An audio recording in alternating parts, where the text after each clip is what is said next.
Welcome to the Implicit Bias and Institutional Racism session presented by Brenda Graves-Croom, Health Equity Director for the Indiana Division of Mental Health and Addictions.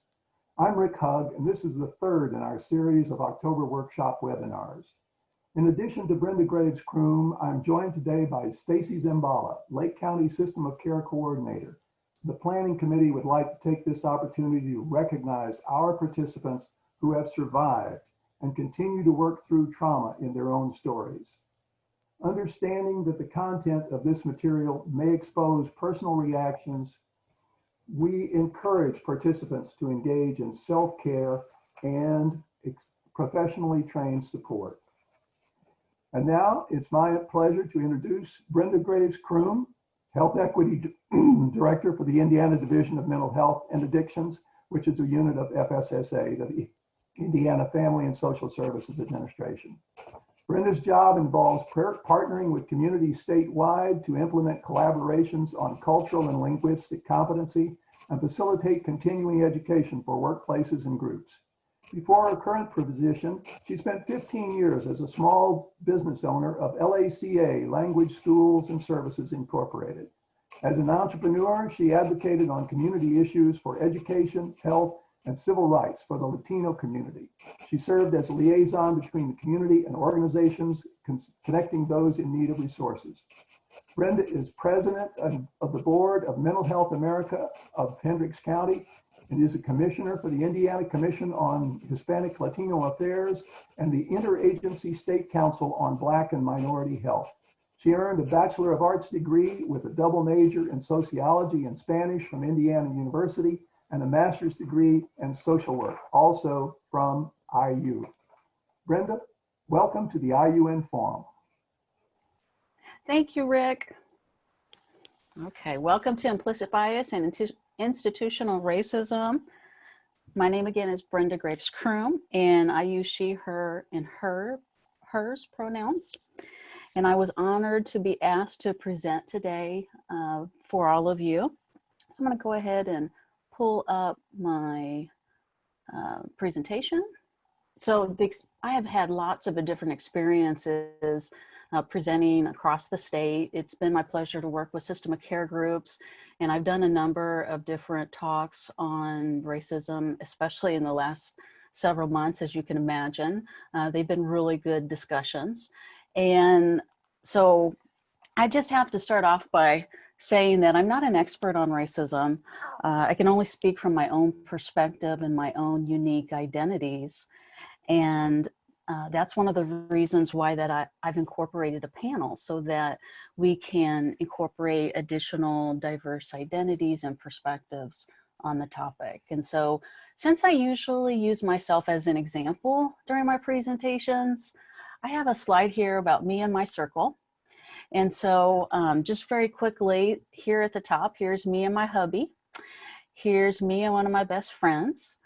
Here's me at the lake. Growing up, I was a huge tomboy and still am a big tomboy. And I always loved to be out by the water in the summer. Here is me and my sorority sisters.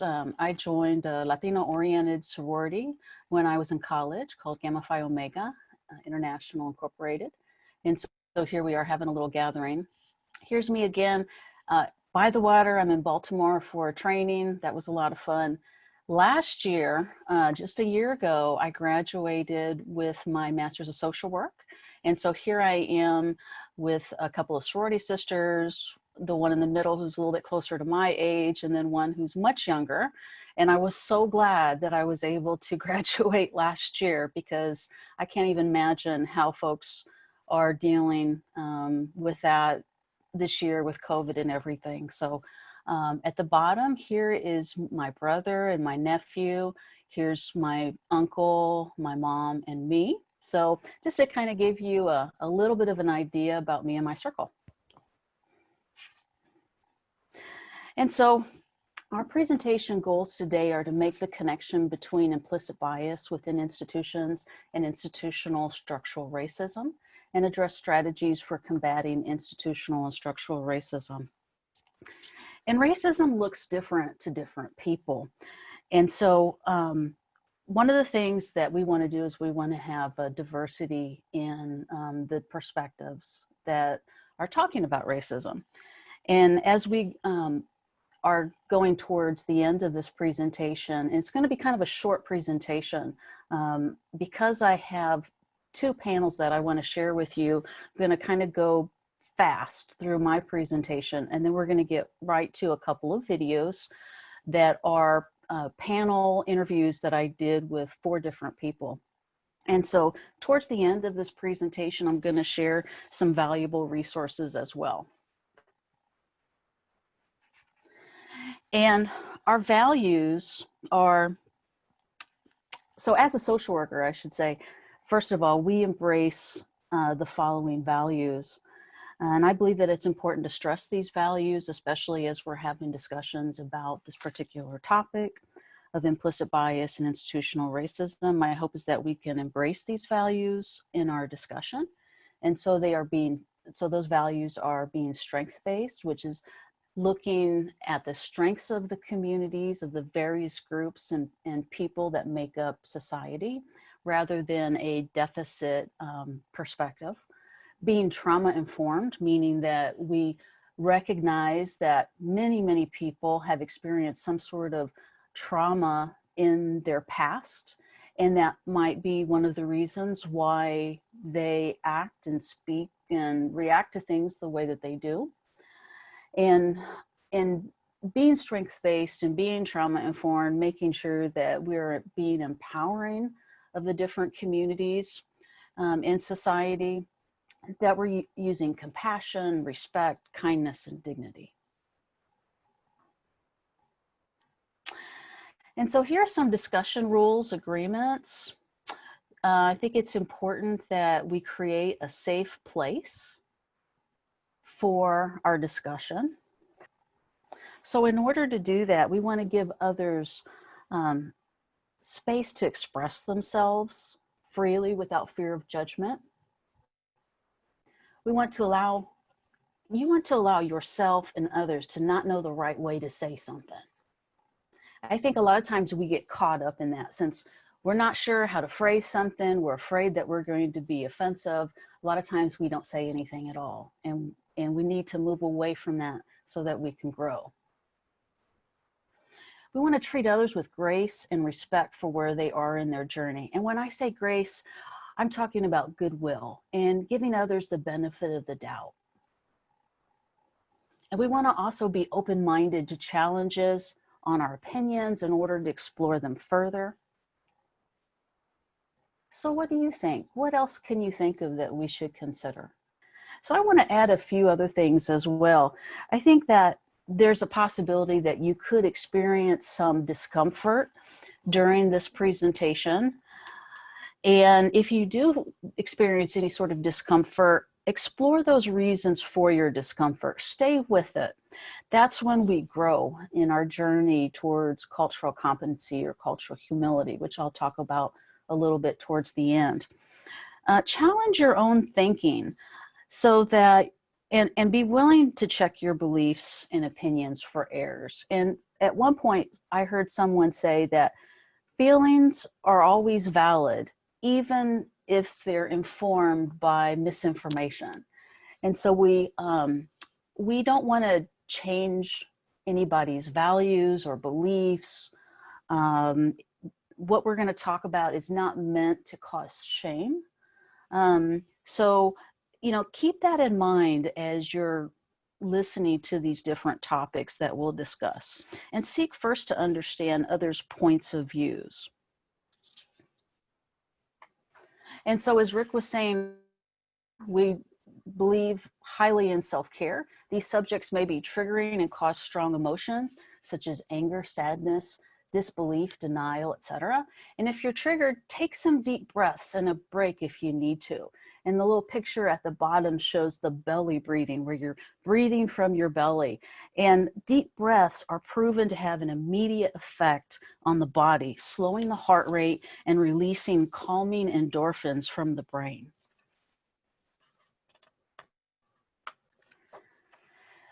So I think that in this day and age, most people are familiar with the concept of implicit bias, also unconscious bias. It's been called a few different things. Implicit bias can be triggered by seeing a person's name or seeing physical characteristics such as hair, skin color, etc. And it's related to the human instinct for survival and the tendency for fight, flight, or freeze. And implicit bias defined, also known as implicit social cognition, implicit bias refers to the attitudes or stereotypes that affect our understanding, actions, and decisions in an unconscious manner. So racism defined. There are many different definitions of racism. Ibram Kendi's definition encompasses a systemic or institutional and structural analysis of racism. Kendi says that there's no such thing as not racist. You can't not be racist. You're either anti-racist or you're racist. And truly, when we talk about racism, then we're talking about systems and not necessarily people. So systemically, policies are either racist or anti-racist. And so Ibram Kendi's definition of racism is a powerful collection of racist policies that lead to racial inequity and are substantiated by racist ideas. Anti-racism is a powerful collection of anti-racist policies that lead to racial equity and are substantiated by anti-racist ideas. And this particular definition comes from How to Be an Anti-Racist. And it's a book that I've started reading. It's a wonderful book. Here's the picture of Ibram Kendi. He's the author, director, and founder for the Center for Anti-Racist Research at Boston. And I would highly recommend looking up the website for that.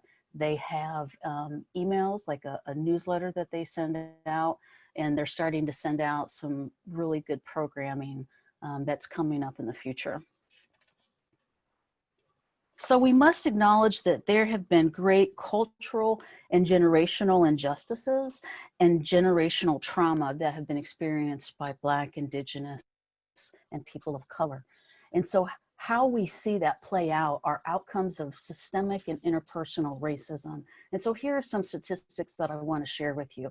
African American, Black people, 12% of the country's population, yet 33% of the total prison population, 2020. Native American people, 3.5 times higher than racial ethnic groups with the lowest rates of suicide, 2018. Latinx people, 38% experienced racial slurs and were treated unfairly, 2018. 1,500 reported attacks and incidents of discrimination towards Asians following COVID-19 outbreak, 2020. 4.2 million anti-Semitic tweets in English alone in 2020. As we look at the effect of these outcomes, and we're talking about disparities. So there can be disproportionality in the system, meaning that although a given population makes up a lower percentage within all of society, they are represented at a higher percentage in many different systems. Or they could be represented lower in terms of maybe getting the needed services. And so how does that happen? How does that come about? And there's been lots of research and work that's been done. And it all goes back to bias, whether it's implicit or explicit, power, and the isms. And we think about the isms, we're thinking about ableism, ageism, classism, heterosexism. These are all different examples of the isms. And so when you take unconscious bias or implicit bias, you combine that with power, which affects the actions, decisions, and behaviors of people, then that reinforces systems of oppression. And other isms such as racism, homophobia, transphobia, etc. So with implicit and explicit bias, we're talking about systems of power that are built on race, class, gender, etc. And they depend on each other, they overlap, they interact with each other. And that's why we often refer to intersectionality when we talk about how they interact with each other. And they build on each other. And individuals simultaneously can experience oppression and privilege as a result in their daily lives, interpersonally and systemically. And it's that intersections between isms that create social inequities. When we're talking about implicit bias, we're talking about those assumptions that lead to errors in thinking and behaviors, can lead to judgment and inappropriate evaluation, and can cause some very severe disparities that we're seeing in society. But yet at the same time, we have to keep in mind that there is resilience in social capital. And so even though a given group in society may be experiencing significant disparities and be potentially vulnerable to poor outcomes in life, we're all very, very resilient because of social capital, meaning that there could be an increased sense of belonging, increased networks and bonding and bridges that happens between our communities. And so when I was talking about my unique diversity, I identify as Latina. I also identify as white as well. And so what I see in my family is I see closeness, and not to mean that everybody in my community is family oriented and close, but you know, in general, as a trend, I see a lot of that. There are increased feelings of trust and safety when we're with each other. There's reciprocity, participation in the community. There's citizen power and proactivity. We respect others' values, norms, and outlook in life, and there's diversity.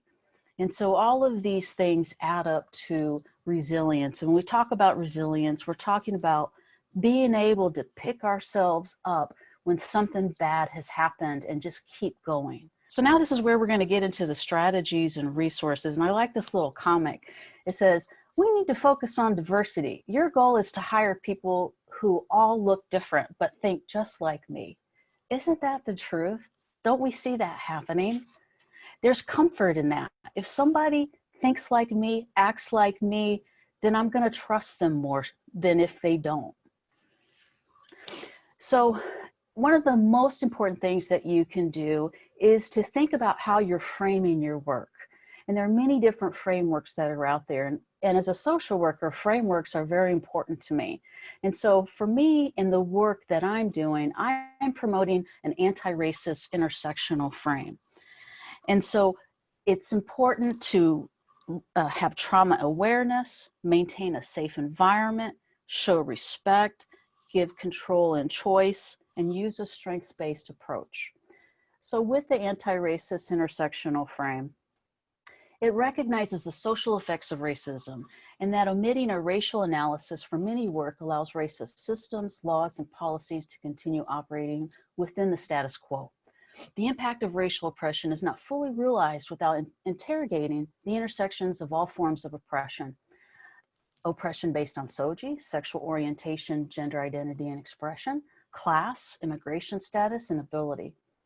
It doesn't divorce issues affecting historically marginalized communities from the social, political, and material conditions in which they exist. The framework rejects pathological explanations of behaviors and outcomes because such explanations mask the role institutional structures play in affecting outcomes. And this is where we're talking about being strengths-based. We are not blaming the victim for what has happened to them.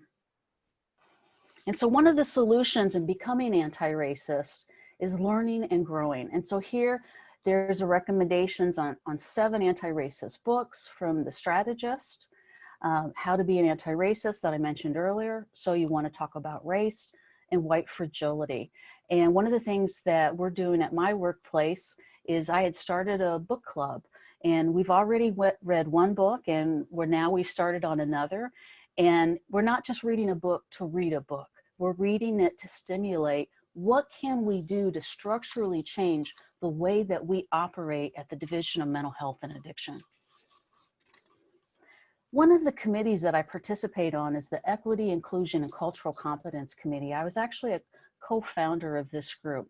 And so with the development of this committee, we've also developed subcommittees, and we developed a framework subcommittee. And the framework subcommittee came up with this guide for equity consideration. And it's a racial equity assessment that can be used. And it's a series of questions that you can ask. If you can take any particular policy that you may have within your agency or organization, you can follow through these questions to basically determine whether or not you have an equitable policy. Here's another tool that you can use. It's called the National Class Standards. Now, the National Class Standards were created by the Office of Minority Health, and they have been adapted in many different settings, not just in health, but also education. And basically what we use the class standards for is to address equity, inclusion, and diversity in the work that we're doing, making sure that we're addressing our governance, leadership, and workforce, our communication and language assistance, and engagement, continuous improvement, and accountability. And if you're receiving funding from Health and Human Services, such as Medicaid, it is actually a requirement that agencies follow the communication and language assistance section of the National Class Standards. So earlier I was talking about cultural competency, and cultural competency is another framework that can be used to address racism, and it encompasses 4 different concepts, and that's our attitudes. So we think about attitudes, we might think about our implicit biases. It encompasses the knowledge that we have, knowledge of their cultures and etc. It's the skills that we have to navigate those cultural differences, and it's the awareness of ourselves and what's happening with other people as well. And increasing one's cultural awareness, checking attitudes and bias, increasing knowledge and enhancing skills is the basic premise for increasing one's cultural competency. In addition, there is structural cultural competence for institutions and systems as well. And so some people are in the camp of cultural humility, some people are in the camp of cultural competence. In the past, cultural competence has mostly been about gaining cultural knowledge and developing cultural self-awareness. But over time, cultural competence has developed and become much more than that. Cultural humility, oftentimes people tend to be more in that camp. They think, well, cultural competence, can anyone truly be culturally competent? No, of course not. It is a journey. And so even someone like myself, where I've specialized in this, I am not truly culturally competent. I am constantly striving and constantly taking in webinars and training so that I can improve and become better. Cultural humility is about holding systems accountable and understanding and redressing power imbalances. And I like using both of these frameworks in the work that I do. And so intercultural communication is very important. Active listening, demonstrating empathy, engaging with respectful questions. And empathy is not feeling sorry for somebody. It's getting in somebody else's shoes and really trying to understand where that person is coming from. So that ends my live presentation, and I'm going to go into the first video. So give me 1 second here while I switch out. So one of the things that I really wanted to do is I wanted to interview folks that participated with me in the Juvenile Detention Alternative Initiative Implicit Bias Institute. It was a wonderful experience that I had. And so There have been various cohorts because this has been going on for several years now. And during this process, I've met some wonderful people, and I've learned a tremendous amount. And I've been able to use that information that I've learned and how I've grown. And I've been able to go across the state of Indiana and do presentations on implicit bias. And so in our cohort, we were all asked to do the same thing. So I have gathered together some folks so that I can get all of their perspectives on the impact of implicit bias on racism. In this first video I'm going to show you, these are the bios for my panel speakers. I will be interviewing the following individuals for the training, and they are Joanne Price, Anthony McDonald, Janae Belitza, and Nara Olivero. And so I'll start with sharing Joanne Price's bio. Joanne is especially passionate about her work in the juvenile court, where she dedicated her life and career to advocating for youth with delinquency concerns, as well as families involved in abuse and neglect cases and termination of parental rights matters. Joanne served as the Lake County Juvenile Detention Alternatives Initiative under the direction of the Honorable Thomas P. Stefaniak to ensure best practices in the juvenile justice system. While a JDAI coordinator, she completed training on implicit bias under the tutelage of Dr. Rita Cameron Wedding.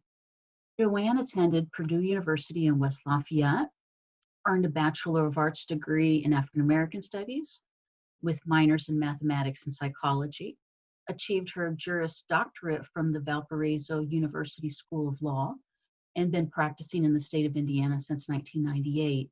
She worked for the law firm of Freeman, Wilson, and Lewis Shannon LLC in Gary, Indiana, and then became a sole practitioner in 2007.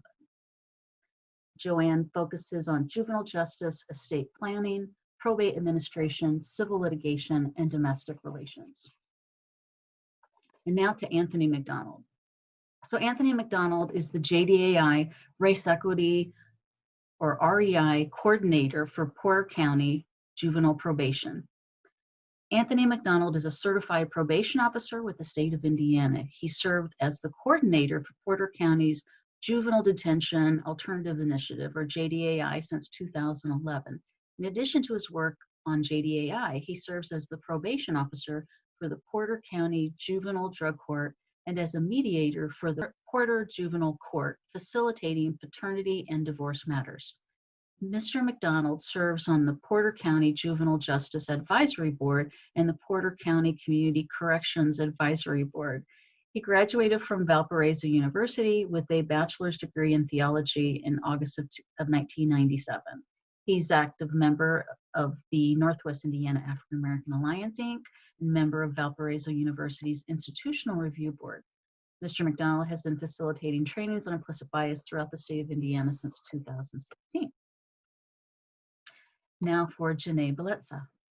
As the Chief Operating Officer at Indiana Parenting Institute, Inc., Janae brings to her daily work over 30 years experience in building strategic partnerships, business branding such as media development, marketing communications, public relations, and more, and in providing a behind-the-scenes look into the struggles of today's families, along with sharing ideas and solutions for addressing those problems through the appointments that she holds, the boards and committees that she serves on, the engagements she has spoken at, the radio programs she has hosted and guested on, and through the articles she has written, all to influence the policies written to ensure that families thrive.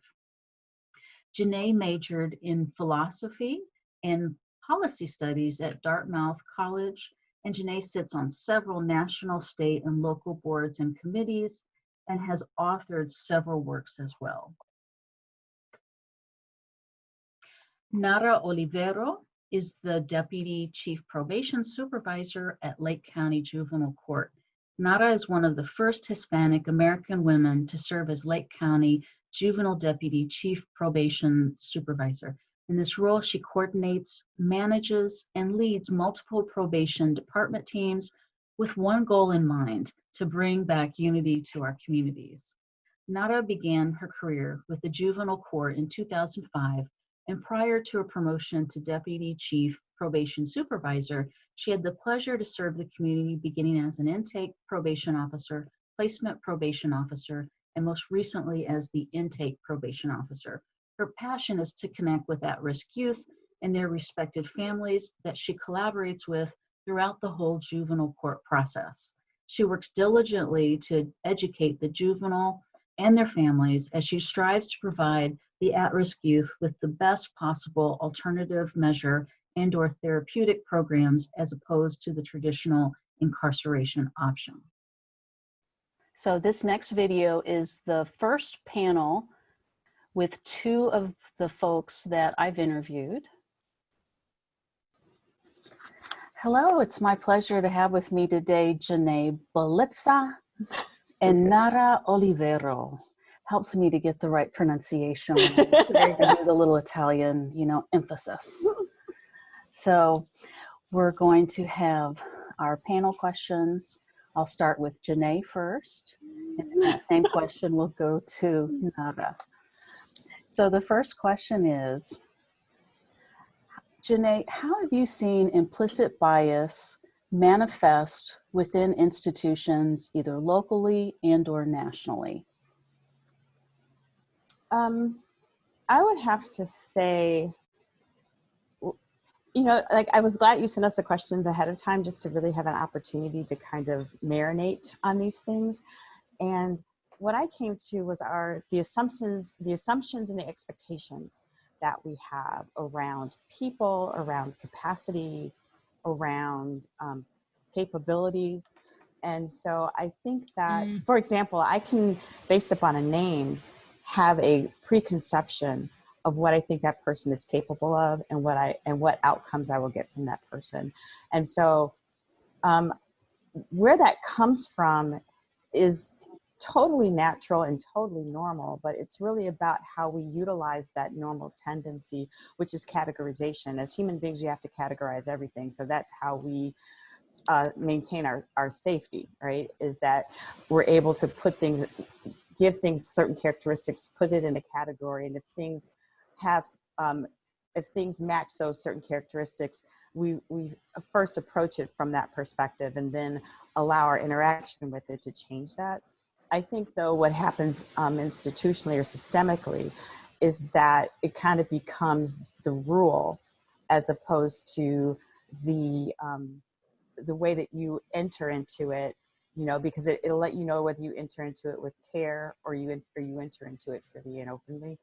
And so what I think systemizing things can do is make that the way that you have to address that person or address that situation, as opposed to realizing that's just an entryway into it, but you still have to engage and interact to really understand if that person truly matches the characteristics of something that's dangerous or something that's safe. So I think that that's what you find, is that we will immediately go, oh, because this person exhibits XYZ characteristic, that they must be this. And being aware of that and being able to say that, okay, I've got this sensation about this person, now let me prove this sensation is correct or this feeling is correct, is a way to address that I don't know. There may be people who come into it feeling like that, but the system doesn't permit them to do that. So those are the two major things that I think is that categorization tendency systemized tends to have us rely too heavily on those assumptions and expectations that the categorization produces. So. Yes, thank you. That's a very interesting point about categorization, how the brain categorizes and classifies everything that it sees, right? And makes some sort of assumption, or it has an idea of whether it thinks that thing that it sees or that it's responding to is safe or dangerous. Very interesting. So I think it just unfortunately gets corrupted, when you realize that that's your safety response, and then you step yourself back and go, is Khadisha unsafe, or is Khadisha just bringing up things that I'm relating to something that could be non-productive for the company? But is Khadisha really not productive for the company, or is that just that instinct? And so what makes me think Khadisha is unsafe or not viable or profitable for the organization? And is that truth? I just don't think that we've been taught to approach it from that perspective. We just go with it. Okay. All right. Thank you. So Nada, the same question. How have you seen implicit bias manifest within institutions, either locally and or nationally? A particular name, you would then categorize that particular name to whatever opinion that you may have. So in my opinion, it sometimes seems as if the hiring process and promotion process throughout local, through state and federal levels, may possibly be designed to maintain superiority over the overall structure of institutions, which in turn could possibly be a breeding ground for structural or institutional issues. It's hard not to notice that one particular race is almost always in a conference room, sort of. Mm-hmm. I would like to see more diversity across, law enforcement. I believe that it could usher in a positive outlook towards, our future. But it also can help repair some of the damages from the past. I wanted to give a specific example. My brother-in-law has been in a particular law enforcement agency for maybe over 20 years. And he continues to go or try to go for promotions.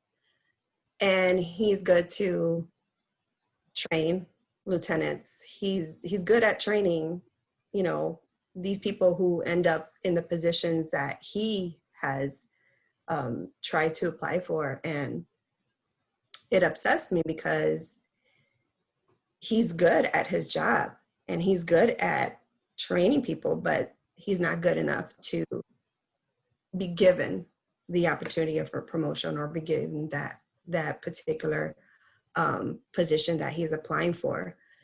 So, like I said, I would like to see more diversity in that. Just this weekend, this young lady came into the Juvenile Detention Center, and she, I guess, got into an argument at the mall. And the police report, you can see that the police report was very simple. You can tell it wasn't a situation where it required or it was necessary for her to be, arrested and brought into our juvenile detention center. A pretty young lady, she was an African-American young lady, 17 years old, honor roll student, working. And they brought her to our detention facility. And so, I can see biases in our systems based on that. So you have a girl who was just in an argument. You didn't like the way she spoke to you. She's an honor student, but you felt that giving her a lesson was more important to you than having a conversation with her. And so that's how I see still biases in our institutions. I don't know if I answered all your questions, but that's just my opinion. Mm-hmm. Very good. Yeah, I think those are very specific examples of how implicit bias enters within the systems, especially the hiring process. So the idea of the hiring process and maintaining superiority. Oftentimes we hire people that are like us, that think like us, that do the same things that we do. And so I could definitely see how that might be the case, and absolutely needing more diversity within law enforcement and more diversity in hiring practices across all professions, right? Mm-hmm. Yeah. Okay. So I was just, I'm Yeah. sorry, Brenda, I was just curious if I could add something because I took Absolutely. notes because Absolutely. I'm anal that way. But anyway, so this is what I wrote in terms of how we're seeing this in our industries is that it's via the templates we have about what is professional, what is proper, and what is right even. I've also seen how ignorance of business culture norms, that is when a person's cultural norms differ from a business's culture norms, how implicit bias is often drawn upon to reconcile the dissension and to justify the disconnect. In other words, that person's unsuitability for this position because their cultural norms don't gel with our business norms. And so that justifies us saying that we can't hire this person or we can't work with this person. Which when she was, when Nada was discussing her viewpoint on this, it made me think about that, and I just wanted to add that as well. Yeah, absolutely. Thank you. It's for part of adding that point. grouping people, right? Mhm. Before you even interview a person, you group that person. Mm-hmm. So you know, like they say, you know how you people are. Mm-hmm. So, you know, when you see a particular name in a resume, you're automatically put into a group, to a category. And so, you know, that's something hopefully that we can change somehow by having these conversations. And you initiate your interaction with that person from that learned perception of how they're defined or who they are. And so, yeah, I totally agree with you. All right, wonderful. So I'm going to move on to the next question, and this is for Janae.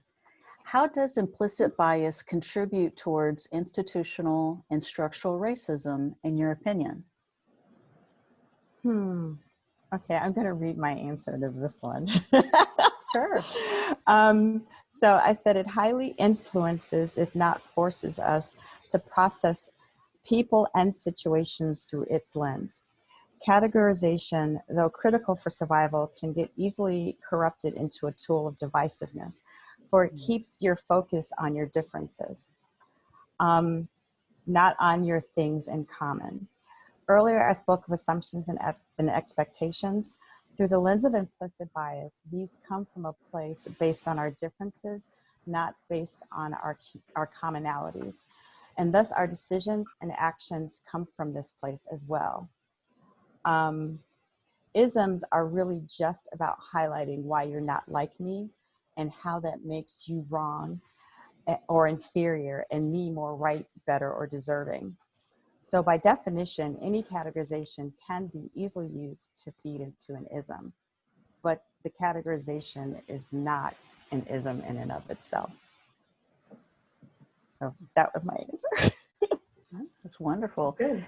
And, you know, when we talk about the isms, you know, we're talking about, just in case anyone is not sure what that is, classism, racism, sexism, etc. All the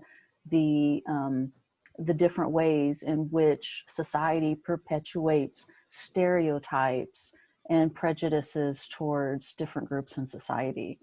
So, Nada, same question. How does implicit bias contribute towards institutional and structural racism, in your opinion? Want to piggyback of what I was saying earlier. I think this it applies to this particular question as well. But I would say that having it's basically who we have leading contributes to institutional and structural racism. If they don't believe racism or biases are an issue in their institution, well, they're not going to address it, or they'll ignore it or look the other way. That's why in my particular field or area, the juvenile system, that's why certain areas arrest certain colors more than other areas. So, you know, we continue to have an issue with African American juveniles being arrested at a higher level than white. Well, that's because perhaps these conversations are not being addressed in their police departments. So I think that who we have leading contributes a lot to institutional and structural biases. You know, you make me think of something, Nada, because when I worked with JDAI, when Joe was over it, one of the things that we had discussed in one of our red meetings, and don't ask me what racial. Yeah, I was going to say, you're speaking a lot of acronyms. What is JDAI? JDAI, Juvenile Detention Alternative Initiative. That I remember, but red is racial and equality, equity, diversity. Racial and ethnic diversity. It's awful. I was the chair of a group and I can't even remember the name. I just called it red all the time. But anyway, one of the things that we had noticed and pointed out was that the thing about a lot of the treatments that you end up seeing in those regards are also supported by the people who they're toward. So for example, I'm amazed at how many schools will call the police because they feel that that kid needs tough love. So you're in essence encouraging something that on the other side of it, you're very against. So you can't be one of the parties ensuring that that continues to happen by saying, let's call the police on this student so that they can, through tough love, understand that this kind of behavior takes them there and that they'll never do it again. Mm-hmm. And that may have worked in a time where our youth were much more innocent, but I think with the struggles that they've been having in life in the last 20, 30 years, that doesn't work anymore, because that's part of their existence now, is dealing with the with law enforcement and with that element of the system. And so I think that those kind of behaviors need to change, because it's just an old mm-hmm. habit that no longer is relevant. Like I said, I think it worked at a time when kids had much more of a nurturing, supportive and home environment. But I think now, because a parent would get to a point where the kid would get a little excessively rebellious and scaring them straight, which was a program back in the 70s, I believe, or late 70s, early 80s. It doesn't work anymore. And so mm-hmm. I think without that balance, it's hard for law enforcement to do what you're saying, Nada, if we don't support it with ideas like that are outdated. Mm-hmm. It's the willingness to have these conversations. Mm-hmm. I mean, we're struggling with the police departments to come to the table. Mm-hmm. So, we're improving.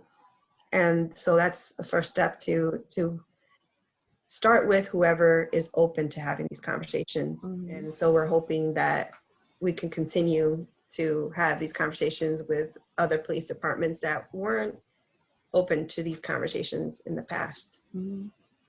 And I think maybe going to schools and teaching them how to interact with a rebellious child, because rebellion is normal.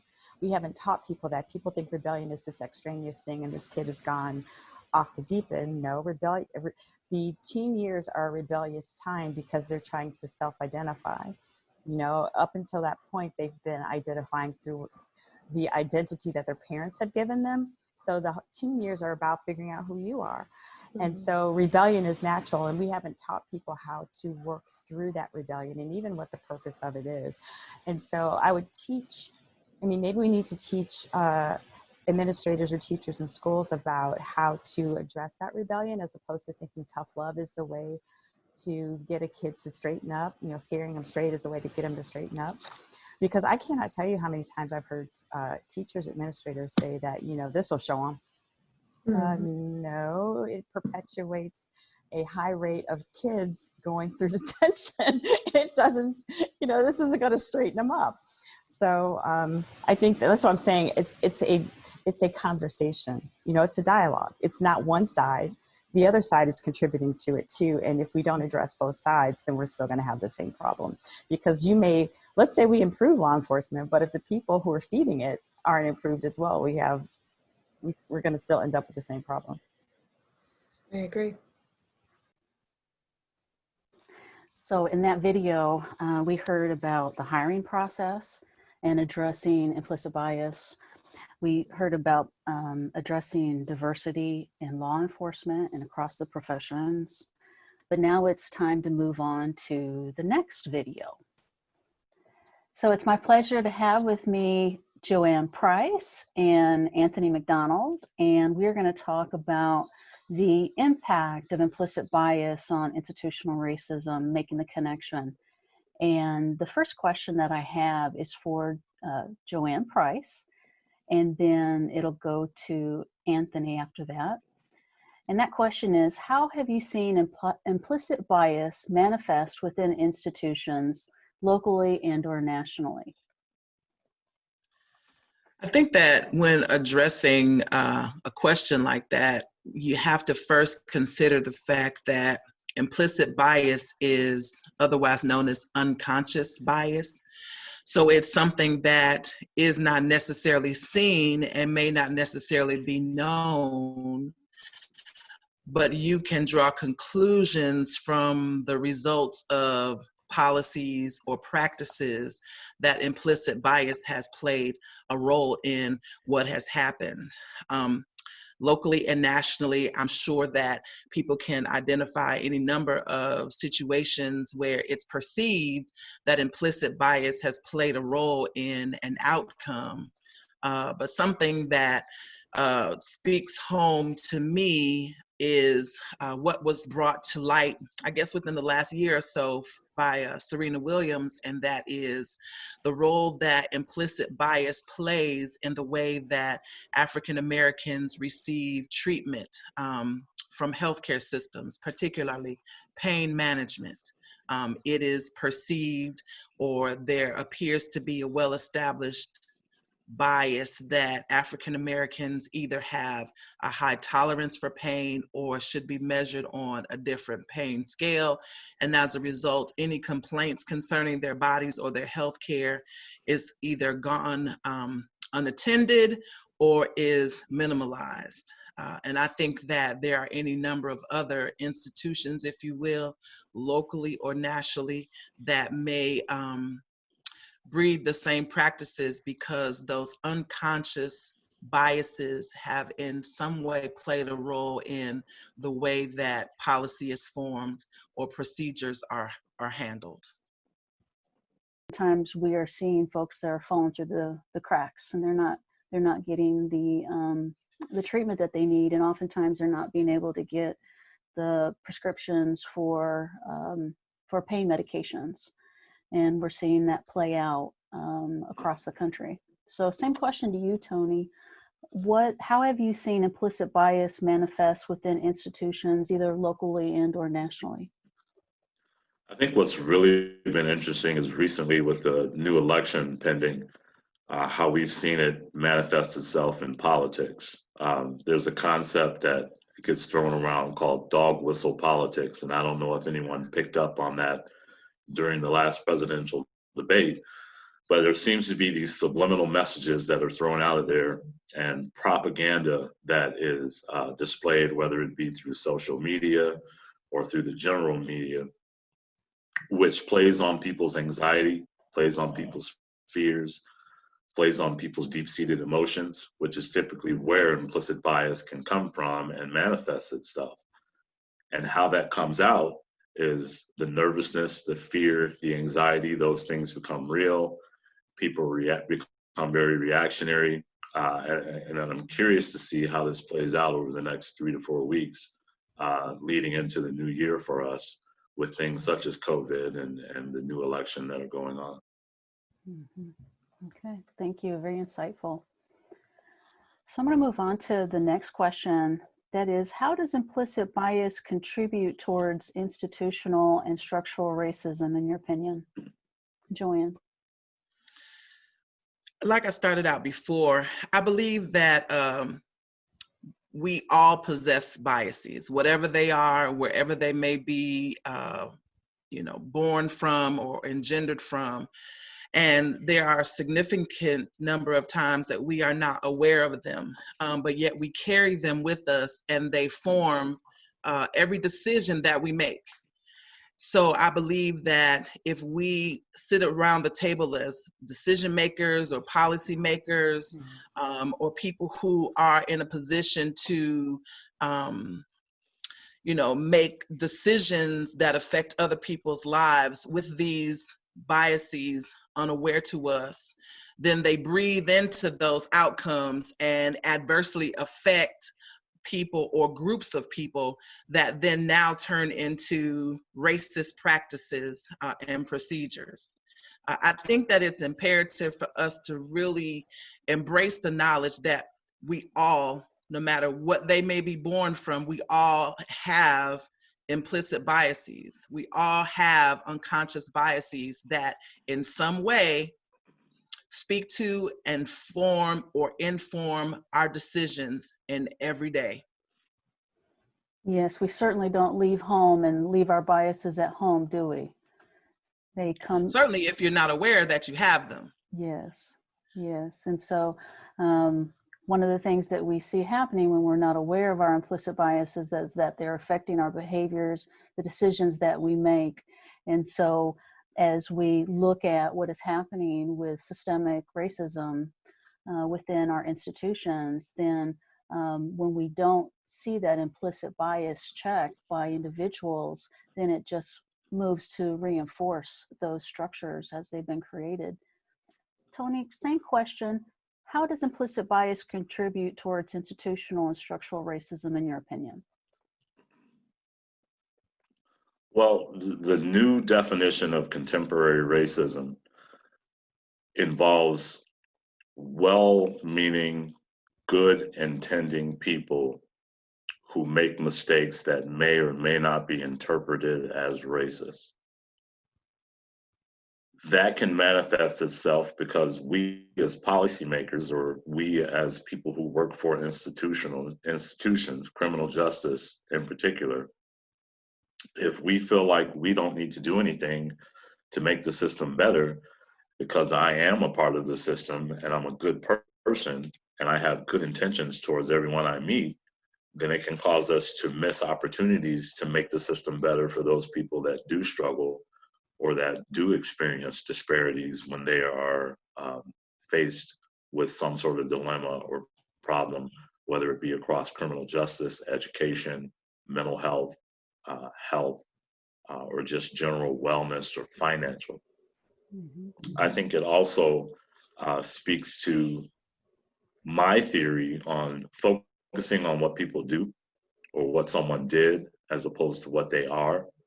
We can spend a lot of time and exhaust a lot of resources trying to prove someone is something, but I think our actions speak louder than words. And I think the more that we make attempts to overcome the things that do keep those systems in place, which people do historically see as systems that have not been for them but against them, I think that's what allows implicit bias and structural racism to continue to exist and thrive. Thank you for that. One of the things that stood out when you were speaking was when you mentioned disparities. And when we talk about disparities, we're talking about those outcomes of folks. And you've been working with many young people in your job. And so how do you see those disparities play out in your work for young people? Just the lack of opportunities, lack of viable opportunities for success, whether it be because of good old boy politics that might be in play, whether it be because financially they don't have deep enough pockets to hire a good attorney who can continue the process of continuances, or because that good attorney doesn't have a network where he can present his client's case to the prosecutor directly. I think those are the ways that it plays out for kids that are in our system and caught up in our system. Okay, thank you for sharing. Okay, so we'll move on to the next question.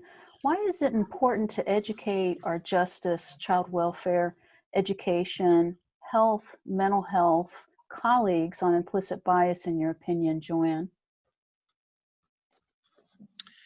You know, again, going back to the role of being policymakers or decision makers, if you're in a position to make a decision or influence someone's outcome, and that influence is laden with your own biases, then is it really going to inure to the benefit of the person that you think that you're helping?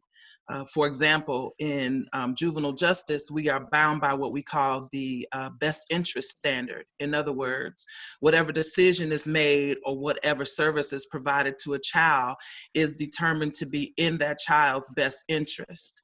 But if you are unaware of any particular biases, then whatever decision you make that you perceive may be for that child's best interest, it begs the question, is it really going to bring out the desired results or have a positive or favorable impact on that child if it is undergirded by some biases that may otherwise erode the great potential that the service or the decision may have on that child's life?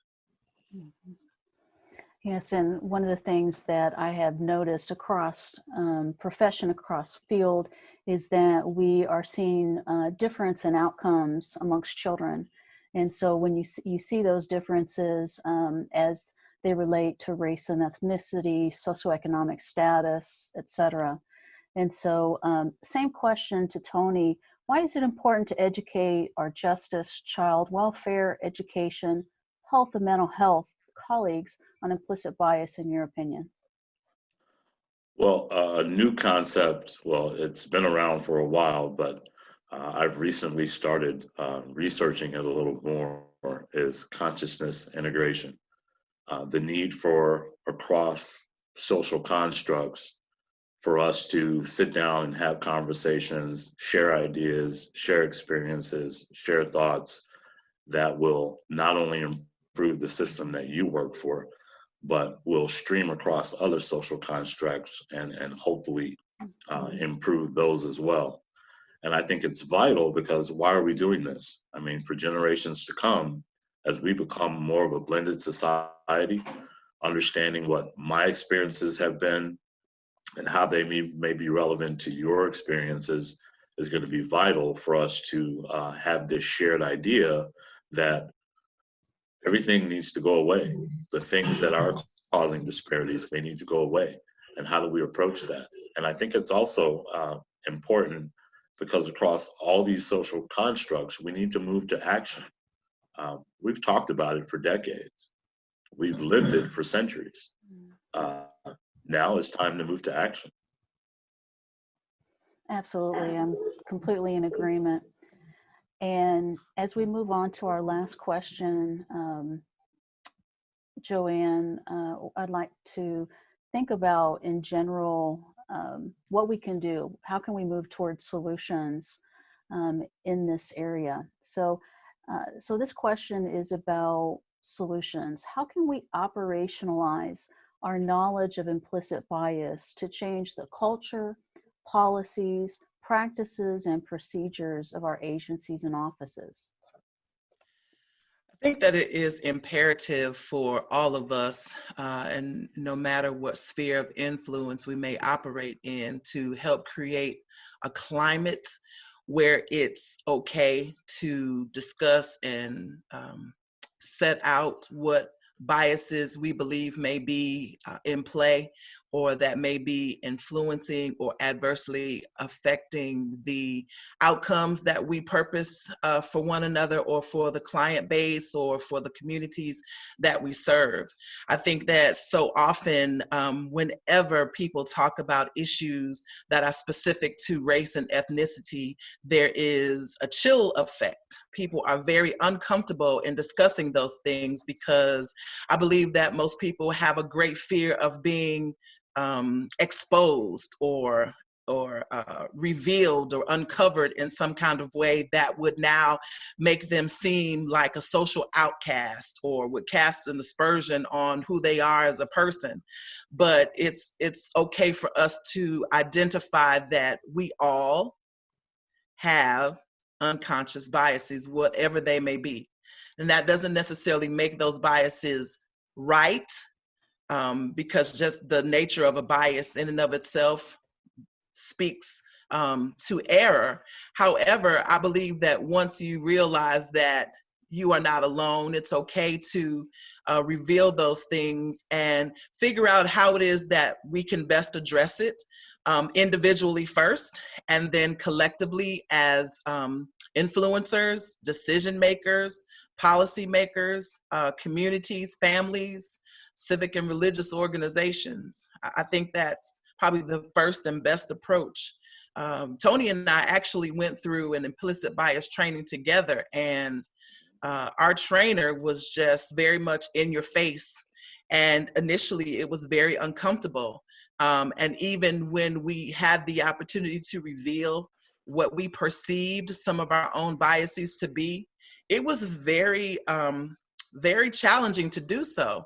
But what I realized is, as the training went on and as we went around the circle of discussion, I saw that I was not alone and that people had biases that were unique to themselves and to their own experiences, and it was okay. But then identifying what they were, it seemed that everybody in the room had an aha moment. And one of the greatest takeaways was that now that I see that this has affected my life, I may be in a better position to see how I can address it, be proactive in addressing it in my life going forward. That's great, Joanne. And it sounds like you were really speaking to changing the culture of our communities in terms of how do we view implicit bias or unconscious bias, and that's the first step to take towards change. So same question to you, Tony. How can we operationalize our knowledge of implicit bias to change the culture, policies, practices, and procedures of our agencies and offices? Well, I truly believe in the concept of assessment and implementation. And I piggyback what Joanne said, going through that initial Implicit Bias Institute and learning to be a trainer and facilitator of this discussion was difficult, because you really had to do some internal assessment. You really had to comb through your own life experiences to identify where your own biases exist. And that was a difficult process to go through. But it was a necessary process in order to bring about change in myself, so that I'm focused more on what I do and not what I am.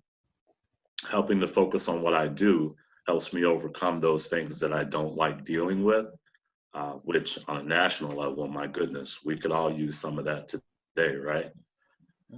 Going forward, I've always considered myself as both an activist and an organizer.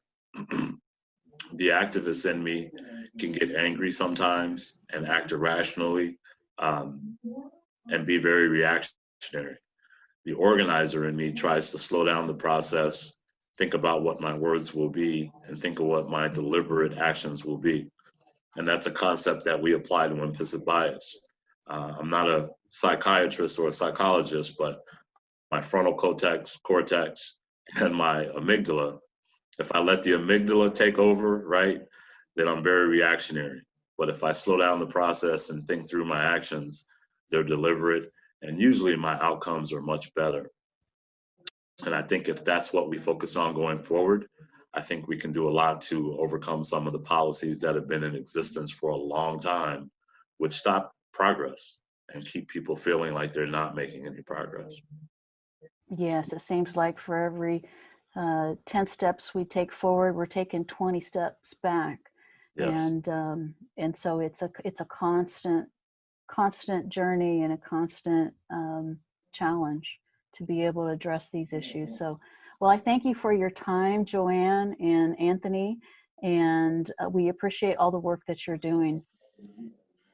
Thank you. Thank you. So I think that Joanne and Tony really addressed a lot of good issues. Joanne talked about how policies are influenced by bias, and biases cause error, and addressing agency culture.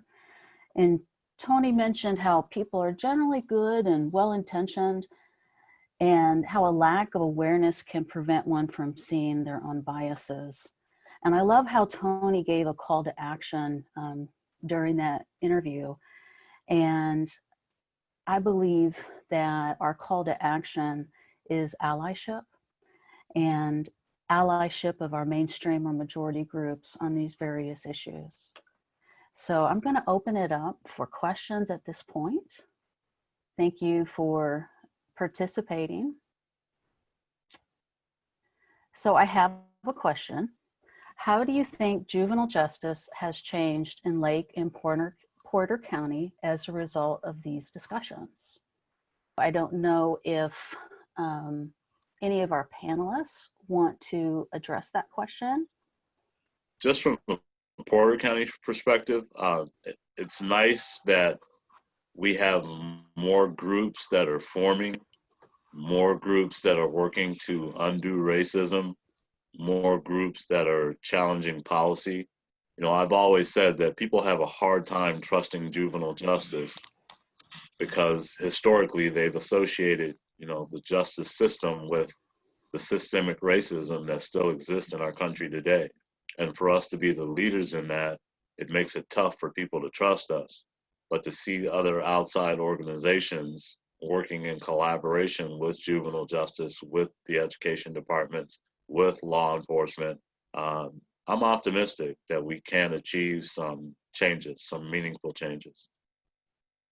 What I've been noticing is that as horrific as George Floyd was, it's opened up a door that is allowing us to address these issues. I have not in my previous 50 plus years on this planet seen such an openness to have dialogue to reach a point of understanding and to actually find ways to resolve the issues. What I find interesting though is that we can't go to the majority culture and anticipate that they know what they're doing and thus they know what to stop doing or what to change to make things better.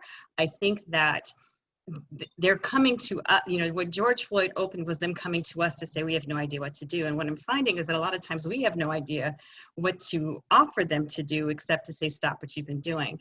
And so I think that with this opportunity, what we need to do is be much more intentional, really think about what it is that we need from them so that we can help them to understand the changes needed and then how to implement those changes.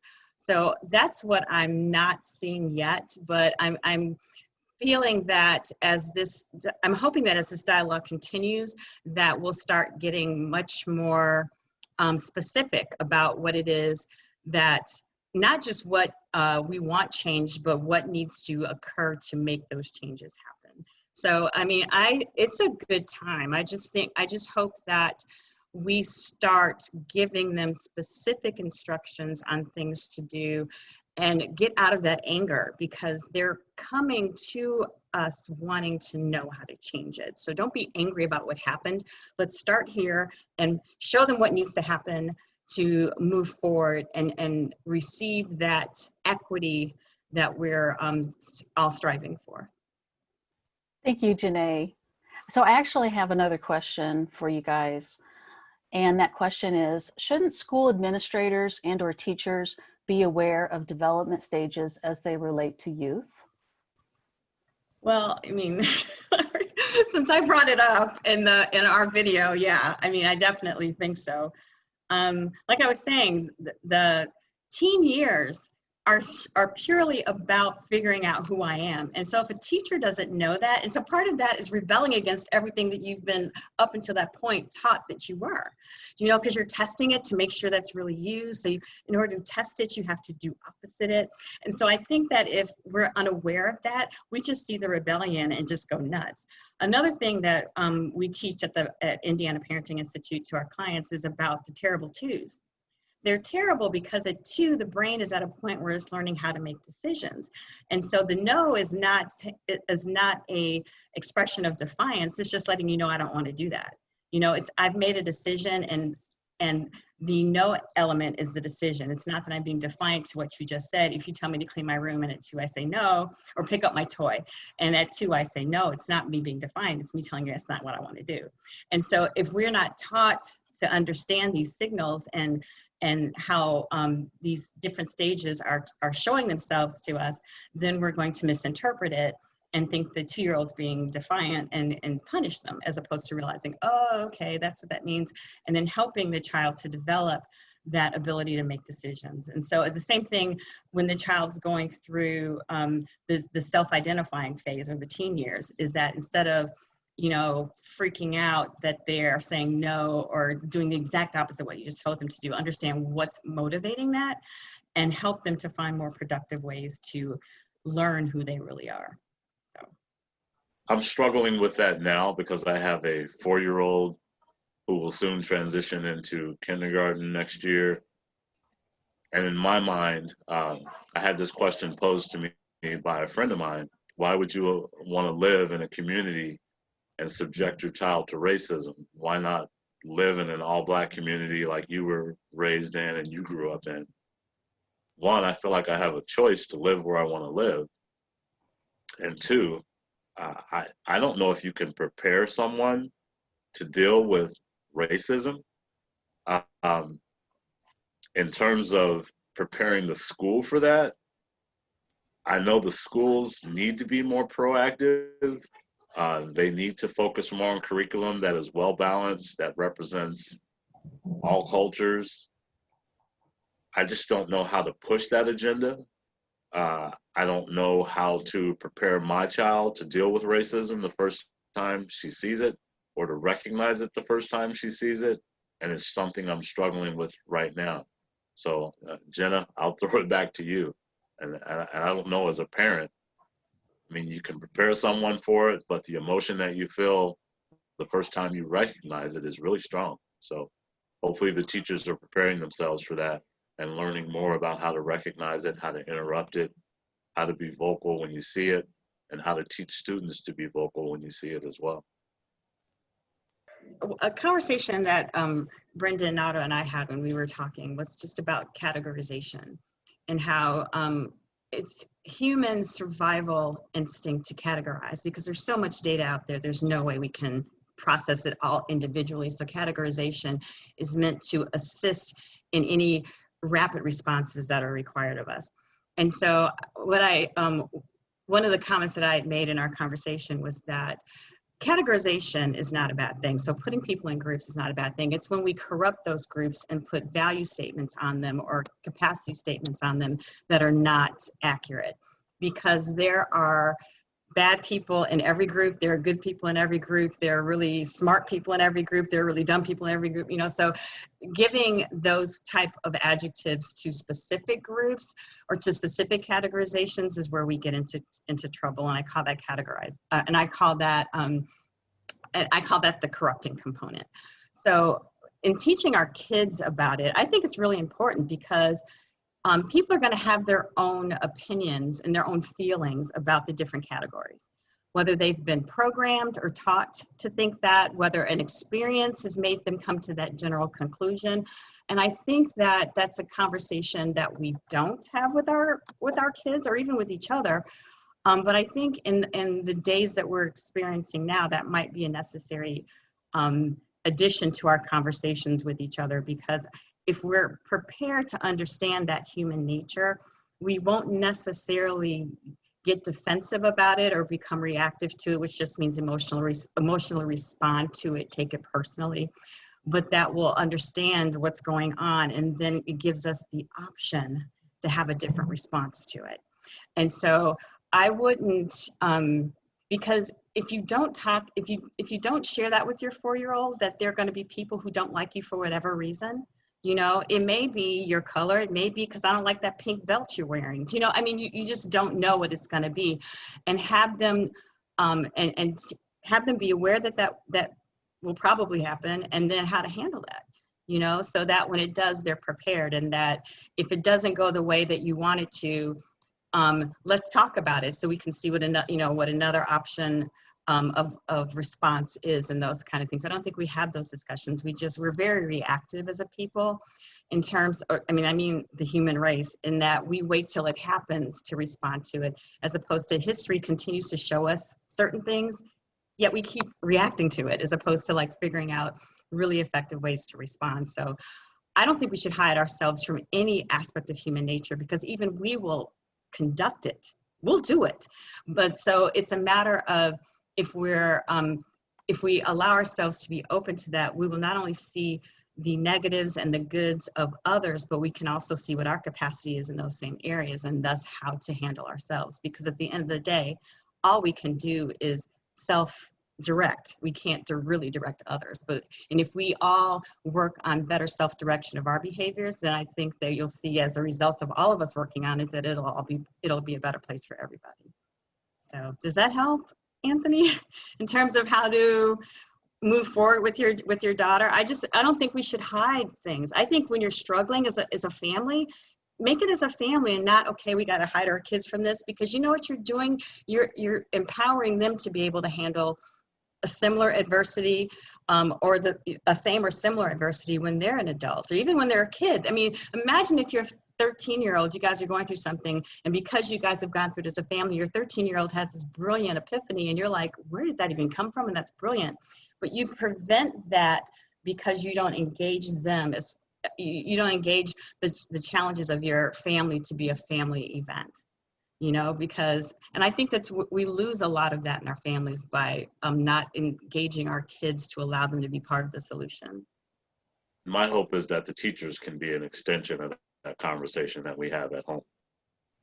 Thank you, Janae and Anthony. So I've got one more point that a participant has made that I'd like to share. Teresa says, it's a great point to understand the cognitive and emotional developmental stages may not be congruent with chronological age. It is also important to understand behavioral modification is not like instant oatmeal done quickly. It takes time and consistent effort by persons integral to this person's life experiences. And that's an incredible point. Thank you for sharing, Teresa. Absolutely agree. Thank you. Thank you very much, Stacy, Brenda, Tony, Joanne, Nara, and Janae. And thank you also to Teresa and to questioners. Finally, we'd like to thank our funders, Geminis Community Partners, and the Service League in Northwest Indiana, and all our other community partners. You can find a list of them in our credits. And we thank you for joining us. And thank you for all you do for Indiana's children and families.